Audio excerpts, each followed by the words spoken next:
రైతు సోదరులందరికీ నమస్కారం అండి. వనామి సాగులో ఒక పంట ప్రారంభించిన కాడి నుంచి పూర్తవడానికి 3 నుంచి 4 నెలల టైం పడుతుందండి. ఈ 4 నెలల కాలంలో కూడా రొయ్యలు నుంచి వ్యర్థాలన్నీ కూడా మనకి ఈ విధంగా మనకి చెరువు మధ్య భాగంలోకి వచ్చేస్తుందండి.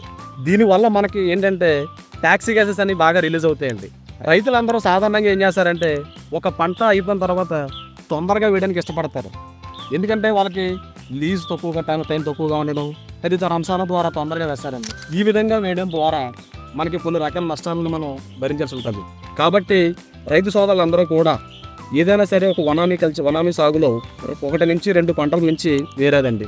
ఎందుకంటే 3వ పంట వేసామంటే కనుక మనకి దాంట్లో ఉండే టాక్సీ గ్యాసెస్ ద్వారా పిపిఎన్ఓస్ కానీ WSSవి కానీ అంటే వైట్ స్పాట్ సిండ్రోమ్ వైరస్ అండి తొందరగా వచ్చే అవకాశం ఉంటుందండి.